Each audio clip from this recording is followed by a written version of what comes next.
Hello दोस्तों, Radhe Radhe. Welcome back to my channel. I hope so आप सभी बहुत अच्छे होंगे और आपकी तैयारी भी बहुत अच्छी चल रही होगी। पार्ट 1 मैंने क्रांति 1857 की क्रांति का करवा दिया था और विस्तृत रूप से अब पार्ट 2 में आपको करवा रही हूँ। नसीराबाद छावनी, नसीराबाद अजमेर में पड़ता है। यहाँ जो नसीराबाद छावनी थी उसका निर्माण होता है 25 जून 1818 में। क्रांति की शुरुआत 28 मई 1857 में होती है। राजस्थान में क्रांति की शुरुआत यहीं से होती है। कहाँ से? नसीराबाद में। और टाइम होता है 2:50 से 3 बजे के बीच में होता है, दोपहर में। नसीराबाद से क्रांतिकारी दिल्ली जा रहे थे, तो आपको पूछा जाए कि नसीराबाद से क्रांतिकारी कहाँ जा रहे थे, तो नसीराबाद से क्रांतिकारी दिल्ली की ओर जा रहे थे। नसीराबाद छावनी लूटने वाला सरदार सिंह था। क्रांति की शुरुआत यहाँ से कौन करता है? तो 15वीं नेटिव इन्फेंट्री का एक सैनिक होता है बख्तावर सिंह, वो करता है। बख्तावर सिंह ने एक अंग्रेज अधिकारी का नाम पूछ ले कि कौन था, तो पिचार्ड था। पिचार्ड को पूछा कि आपको हम पे कितना भरोसा है, तो पिचार्ड ने संतोषजनक जवाब नहीं दिया, तो छावनी में विद्रोह हो गया। स्पोटिसूड व न्यूबर्ग नामक 2 अंग्रेज अधिकारियों को यहाँ पर काटकर टुकड़े टुकड़े कर दिए थे। ये क्रांति आपकी पूर्ण होती है। अगले होती है नीमच में, नीमच की छावनी। नीमच छावनी में, नीमच है एमपी में वर्तमान में, और जो 1857 की क्रांति थी उस समय था ये मेवाड़ के अधीन। यहाँ होती है 3 जून 1857, मतलब पहले होती है नसीराबाद, नसीराबाद के बाद नीमच में, नीमच के बाद देवली में। क्रांति के समय मेवाड़ के अधीन था। 3 जून 1857 में यहाँ पे शुरुआत होती है। फिर नीमच छावनी पर नियंत्रण मेजर सावर्स का होता है। नीमच छावनी में अंग्रेज अधिकारी नियुक्त कर्नल एबोट होता है। अंग्रेज अधिकारी सोर्जेंट व उसकी पत्नी व बच्चों की हत्या कर दी जाती है यहाँ पे क्रांतिकारियों के द्वारा। 2 जून 1857 को भारतीय सैनिकों को अंग्रेजों के प्रति वफादारी की शपथ दिलाई जाती है। उसी समय सैनिक मोहम्मद अली बेग ने अंग्रेजों से कहा कि अंग्रेजों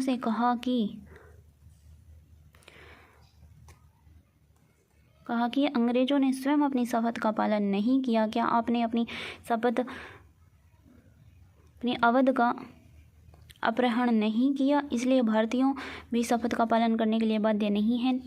नीमच छावनी जो थी वहाँ नष्ट करके क्रांतिकारी चित्तौड़गढ़ होते हुए शाहपुरा पहुँचे। 8 जून 1857 को नीमच पर वापस ईस्ट इंडिया कंपनी का अधिकार हो गया। नीमच छावनी के क्रांतिकारियों ने डोंगला चित्तौड़गढ़ में रूगाराम किसान के घर पर 40 अंग्रेज अधिकारियों को बंदी बनाकर रखा था। उदयपुर महाराणा ने सावर्स के कहने पर 40 अंग्रेज अधिकारियों को यहाँ से निकाला व पिछोला झील में जगमंदिर में शरण दी। तो आपको पूछ ले कि पिछोला झील के जगमंदिर में 40 अधिकारियों को शरण किसने दी थी? तो जो यहाँ पे है, जो उदयपुर का महाराणा है स्वरूप सिंह, इसने दी थी। फिर है 40 अधिकारी किसकी देखरेख में वहाँ पर रह रहे थे? तो देखरेख करता कौन था? गोकुल मेहता, जो इनकी देखरेख कर रहा था।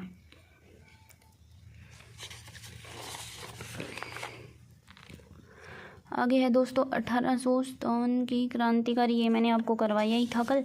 फिर इसके बाद दो हो गई। तीसरी है देवली। देवली में 5 जून है। 5 जून 1857 में क्रांति स्टार्ट होती है। नेतृत्व करता होता है मीर आलम खान होता है। मीर आलम खान मैंने आपको कल बताया थी कि देव में कृष्ण जी होती है, कृष्ण जी की भक्त मीरा होती है, तो मीरा से मीर आलम खान। देवली है टोंक में। यहाँ पे कोटा कंटीजेंट होती है। पॉलिटिकल एजेंट बर्टन होता है यहाँ का है। और देवली छावनी में आग लगा दी जाती है क्रांतिकारियों के द्वारा। आगे होता है एरिनपुरा छावनी। एरिनपुरा कहाँ है? पाली में है। यहाँ पर 21 अगस्त 1857 में क्रांति होती है। पहले होती है नसीराबाद में, फिर होती है नीमच में, और फिर देवली में होती है। फिर नेतृत्वकर्ता मोती खां, तिलक खां, शीतल प्रसाद। अब है एरी। मंदिर में जाते हैं तो हम कहते हैं एरी। एरी पंडित को कहते हैं एरी तिलक लगा दे, तो वो तिलक लगाता है और तिलक के ऊपर एक मोती सा लगाता है, फिर प्रसाद देता है। अलेक्जेंडर की हत्या कर दी गई, और यहाँ पे अलेक्जेंडर नामक एक अंग्रेज अधिकारी था, उसको मार दिया जाता है। ये अलेक्जेंडर कौन था? तो ये राजस्थान का उस समय जो एजीजी था पैट्रिक लॉरेंस, उसका पुत्र था। और अलेक्जेंडर से एरिनपुरा, अलेक्जेंडर ए और ए मिल रहा है, तो इससे आपको आसानी से याद हो जाएगा। जोधपुर लीजन यहाँ पे जो बटालियन थी रवाना यहाँ से होते समय ये एक नारा देते हैं, चलो दिल्ली मारो फिरंगी का नारा देते हुए दिल्ली के लिए रवाना होते हैं। रास्ते में क्रांतिकारियों ने रेवाड़ी पर अधिकार कर लिया। 16 नवंबर 1857 ईस्वी में नारनौल हरियाणा में अंग्रेज अधिकारी गराड़ के नेतृत्व में अंग्रेजी सेना ने क्रांतिकारियों पर आक्रमण कर लिया। अंग्रेजों के अधिकारी गराड़ मारा गया, परंतु शिवनाथ के नेतृत्व में क्रांतिकारी हार गए। ठीक है, अब है आउवा में विद्रोह। 3 तो भी होगी, नसीराबाद, नीमच, देवली और एरनपुरा होगी, और 2 में हुआ नहीं था। एक तो ना हुआ था, ब्यावर में नहीं हुआ था, और एक खेरवाड़ा में विद्रोह हुआ ही नहीं था। अब है आहुआ में विद्रोह। पाली में है आहुआ। मारवाड़ के समय, मतलब क्रांति के समय, यहाँ से गलती हो गई, क्रांति के समय मारवाड़ का प्रमुख केंद्र था ये आहुआ। और नेतृत्व किसने किया? यहाँ पे कुशाल सिंह चंपावत ने किया था। आवा के ठाकुरों की कुलदेवी कौन है? सुगाली माता है। 14 से 54 हाथों वाली माता है। वर्तमान में सुगाली माता की जो मूर्ति है वो पाली के पागड़ संग्रहालय में सुरक्षित रखी गई है। यहाँ पे आक्रमणकर्ता कौन था? कर्नल होम्स था। और गवर्नर कौन था इस समय आहुआ में क्रांति के टाइम? लॉर्ड कैनिंग था। आहुआ में कर्नल होम्स ने नियंत्रण किया था यहाँ से होम्स जो था वो सुगाली माता की मूर्ति 6 पीतल की तोपें व 7 लोहे की तोपों को लेकर अजमेर चला गया। एरिनपुरा के सैनिक दिल्ली जाते समय बीच में खेरवा पहुंचे थे, और जहां आहुआ परगने के ठाकुर कुशाल सिंह चंपावत ने क्रांतिकारियों का पूर्ण सहयोग किया और अपने आसपास के परगणों को भी अपने साथ मिलाया। तो लगभग कितने यहाँ पे सैनिक इकट्ठा हुए? 6000 प्लस सैनिक यहाँ पे इकट्ठा हुए। आए दोस्तों आगे,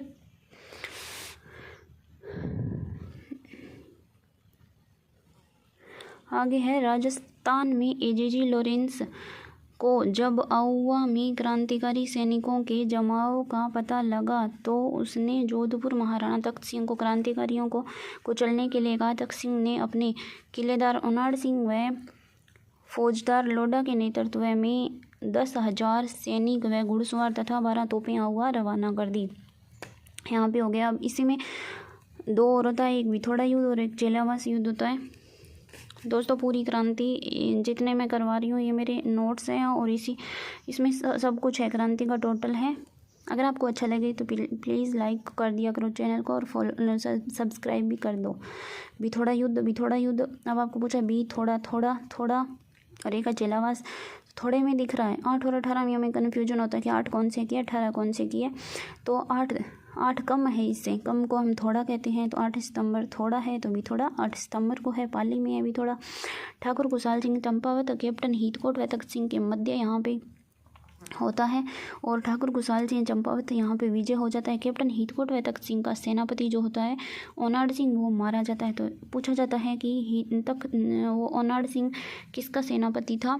तो जो था वो तख्त सिंह का सेनापति था। और यहाँ पे कौन कौन मारा जाता है? तो हीथकोट और ओनाड सिंह मारा जाता है, और कुशाल सिंह चंपावत की विजय होती है। विथोड़ा युद्ध के बाद कुशाल सिंह को शरण किसने दी थी?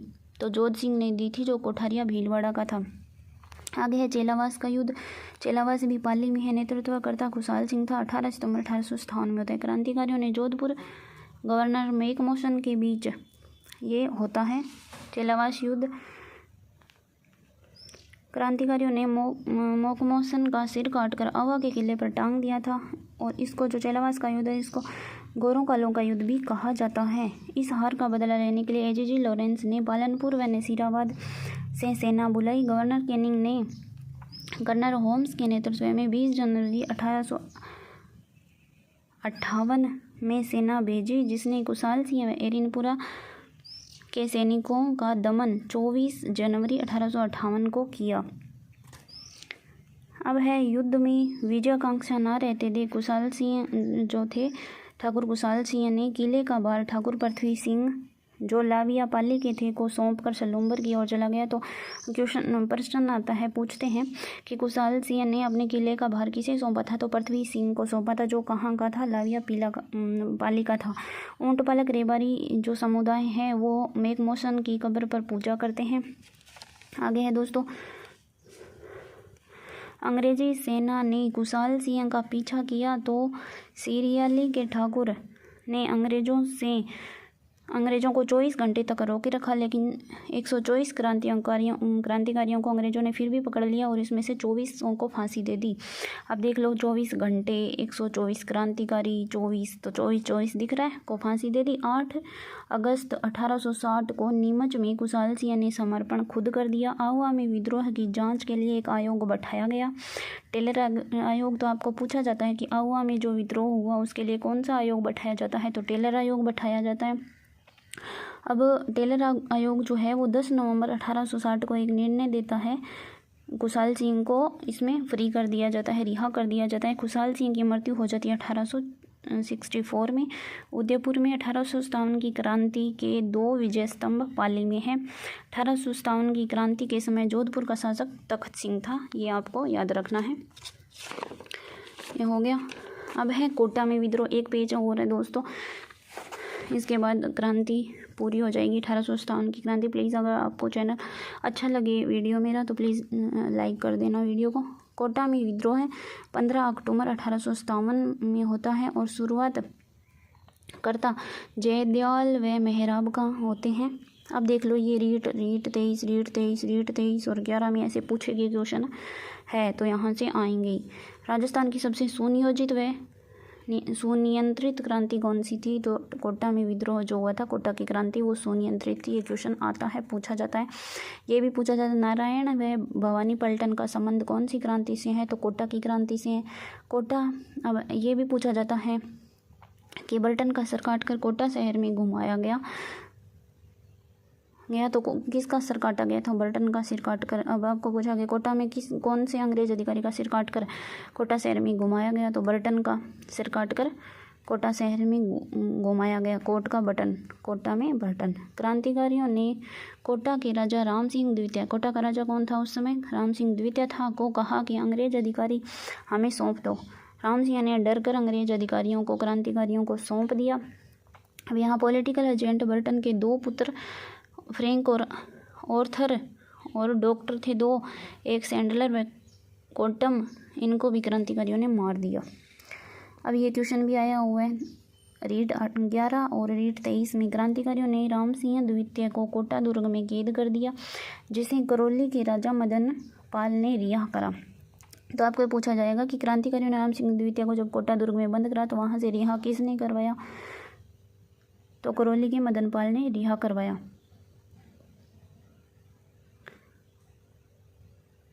मदनपाल को GCI grand commander state of India की उपाधि दी तथा करौली की तोपों की सलामी 13 से 17 कर दी। कोटा के राम सिंह द्वितीय की तोप सलामी 17 से 13 कर दी, यहाँ 13 से 17 बढ़ा दी थी, यहाँ 17 से 13 कर दी। नोट सर्वाधिक तोप सलामी मेवाड़ में अब भी है, मेवाड़ में दी जाती 19 तोपों की सलामी। धौलपुर में विद्रोह 27 अक्टूबर 1857 में होता है। और आप ये कन्फ्यूजन वाले हैं 2 कि गुर्जर देवा और गुर्जर मेव, गुर्जर देवा गुर्जर मेव, इनमें कन्फ्यूजन होता है। तो याद रखना, धौलपुर का गुर्जर देवा, देवा धोला, देवा धोला देवा, धौलपुर का देवा धोला, देवा धोला देवा, धौलपुर का देवा है गुर्जर देवा है। एकमात्र रियासत राजस्थान की थी जहां विद्रोह बाहर के क्रांतिकारियों द्वारा किया गया। तो क्वेश्चन आता है कि ऐसी कौन सी क्रांति थी जिसमें विद्रोह में बाहर के क्रांतिकारियों ने भाग लिया था, तो धौलपुर की क्रांति है। कहाँ की थी, ग्वालियर, इंदौर, पटियाला के थे। नेतृत्व रामचंद्र व हीरालाल ने किया और ये जीत गए। धौलपुर के भगवंत सिंह ने अंग्रेजों का साथ दिया था, ऐसे पूछे थे कौन से जो था राजा उसने अंग्रेज़ों का साथ दिया, तो धौलपुर का भगवंत सिंह था, इन्होंने अंग्रेज़ों का उस समय साथ दिया। भरतपुर में विद्रोह कब होता है, 31 मई 1857 में होता है। नेतृत्व है गुर्जर मेवा, गुर्जर मेवा, गुर्जर मेवा, भरतपुर का मेवा, भरतपुर का मेवा। क्रांति के समय भरतपुर का राजा जसवंत सिंह था, जो नाबालिग था, और नाबालिग था इसलिए ये वहाँ की अधिकारी बन नहीं सकता था, मतलब राजा नहीं बन सकता, तो इसका सारा कार्यभार संभालता था मेजर मॉरिसन संभालता था। क्रांति के समय मेजर मॉरिसन आगरा की ओर भाग गया। अब बीकानेर में विद्रोह होता है। बीकानेर में 1857 की क्रांति के समय शासक कौन था, सरदार सिंह था। और बीकानेर एकमात्र ऐसी रियासत है जिसके राजा ने बाहर जाके अंग्रेज़ों का सहयोग किया था। तो कौन सी ऐसे पूछ ले कि कौन कौन राजा था। सरदार सिंह था बीकानेर का, जिसने एकमात्र बीकानेर ऐसी रियासत थी जिसके राजा ने बाहर जाकर अंग्रेज़ों का सहयोग किया। अगला है टोंक में विद्रोह। एकमात्र मुस्लिम रियासत थी। नवाबों की नगरी टोंक को कहते हैं। टोंक का शासक वजीरुद्दौला खां था। नासिर मोहम्मद ने तात्या टोपे के साथ मिलकर टोंक पर अधिकार करा था। 1857 के दौरान अंग्रेज़ों के विरुद्ध लड़ने के लिए लक्ष्मीबाई व तात्या टोपे को अमरचंद भाटिया ने धन उपलब्ध कराया था। तात्या टोपे का बचपन का नाम था रामचंद्र पांडुरंगन। जन्म हुआ था येवला, अहमदनगर, महाराष्ट्र। राजस्थान में 2 बार आए थे। एक मांडलगढ़ भीलवाड़ा में आए थे, एक आए थे बांसवाड़ा में। जब मांडलगढ़ भीलवाड़ा में आए तो यहाँ होता है कुवाड़ा युद्ध होता है 9 अगस्त 1857 में कोठारी नदी के किनारे कुवाड़ा भीलवाड़ा में। तात्या टोपे व अंग्रेज़ों के मध्य हुआ था। तात्या टोपे टिक नहीं सके। फिर दोबारा आते हैं बांसवाड़ा में 11 दिसंबर 1857 में। दूसरी बार बांसवाड़ा महाराणा लक्ष्मण सिंह को पराजित कर बांसवाड़ा पर अधिकार किया, लेकिन अंग्रेज़ों ने इन्हें भगा दिया। झालावाड़ पर अधिकार करा था इन्होंने। सलूम्बर के रावत केसरी सिंह की सहायता भी की थी। केसरी सिंह ने इनकी सहायता की। तात्या टोपे का नाम इनके भाई ने रखा था। माता रुक्मा देवी, पिता पांडुरंगन भट्ट थे। अब है कि जैसलमेर के अलावा राजस्थान की प्रत्येक रियासत में तात्या टोपे घूमे हुए थे। यह 21 जनवरी 1859 को सीकर पहुंचे तथा इनके साथी मानसिंह नरूका ने विश्वासघात किया और नरवर के जंगलों में इन्हें पकड़ा गया। 7 अप्रैल 1859 में मृत्यु होती है। 18 अप्रैल 1859 में शिवपुरी में इनको फांसी दी जाती है और इस फांसी की निंदा कौन करता है? निंदा करता है सावर्स ने कहा था कि इनको फांसी सही नहीं है देना। नोट 8 अप्रैल 1857 को मंगल पांडे व ईश्वर पांडे को फांसी दी जाती है। तो आपको पूछे कि मंगल पांडे व ईश्वर पांडे को फांसी कब दी जाती है? तो 8 अप्रैल 1857 को दी जाती है। अंग्रेज़ों ने टोंक निवासी ताराचंद को तोप से उड़ा दिया। फांसी पर चढ़ने वाला पहला भारतीय क्रांतिकारी कौन था 1857 की क्रांति के दौरान? तो मंगल पांडे था। बैरकपुर छावनी का क्रांतिकारी था ये। 8 अप्रैल 1857 इनको वो फांसी दी जाती है। राजस्थान का पहला क्रांतिकारी जिसको फांसी दी जाती है ये कौन है? अमरचंद भाटिया है। 12 जून को दी जाती है। राजस्थान का मंगल पांडे किसे कहा जाता है? अमरचंद भाटिया को, जो बीकानेर के हैं। राजस्थान में स्वतंत्रता संग्राम का भामाशाह दामोदर दास राठी युवा क्रांतिकारी जिसको फांसी दी गई वो है हेमू कलानी और इनको टोंक में फांसी मिली थी। राजस्थान का फर्स्ट एजीजी लोकेट है। राजस्थान में एजीजी उस समय 1857 की क्रांति के समय कौन था? पैट्रिक लॉरेंस था और क्रांति के समय ये माउंट आबू में था। एजीजी पद का संस्थापक विलियम बेंटिंग है। एजीजी पद का सर्जन कब होता है? 1832 में होता है। सहायक संधि का जन्मदाता वेलेस्ली है। और किस रियासत का विलय रद्द कर दिया गया था? तो करौली का कर दिया गया था। गोद निषेध नीति या हड़प नीति का जन्मदाता डलहौजी है और डलहौजी ने गोद निषेध नीति या हड़प नीति के तहत हड़पा गया पहला क्षेत्र ब्यावर था। विद्रोहियों में एक भी योग्य नेता होता तो हम हार जाती, ये वाक्य कहा था लॉरेंस ने। राजस्थान की सबसे पिछड़ी रियासत जैसलमेर है। डूंगरजी व जवारजी का संबंध बीकानेर से है। अधिस्थ पार्थिक्य नीति के तहत विस्तृत व व्यापक संधि का प्रथम रियासत कोटा रियासत है। 1857 में करता है और इनका जो महाराजा होता है वो उमेद सिंह होता है। राजस्थान में सहायक संधि तोड़ने वाली प्रथम रियासत भरतपुर है। शेखावाटी ब्रिगेड का मुख्यालय कहाँ था? तो झुंझुनू में था। अब ऐसे पूछ ले कि 1857 की क्रांति के समय राजा कौन थे? कहाँ के राजा कौन सा था? तो बांसवाड़ा का लक्ष्मण सिंह। टोंक तो एक मुस्लिम रियासत थी तो यहाँ वजीरुद्दौला। कोटा का राम सिंह, सिरोही में शिव सिंह, मारवाड़ का तख्त सिंह, बीकानेर का सरदार सिंह, उदयपुर में स्वरूप सिंह और धौलपुर में भगवंत सिंह था।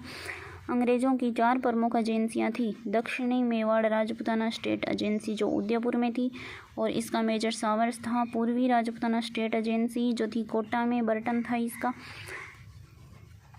पश्चिमी राजपूताना स्टेट एजेंसी जोधपुर, मैकमोशन, Jaipur Rajputana state agency Jaipur Eden. तो दोस्तों ये पूरा हो गया है आपका 1857 की क्रांति कंप्लीट होते हैं। और ये जो लास्ट के मैंने ये क्वेश्चन भी इसके अंदर ले लिए हैं। अगर आपको वीडियो अच्छा लगे तो प्लीज़ लाइक कर दीजिए वीडियो को और कमेंट भी कर दीजिए।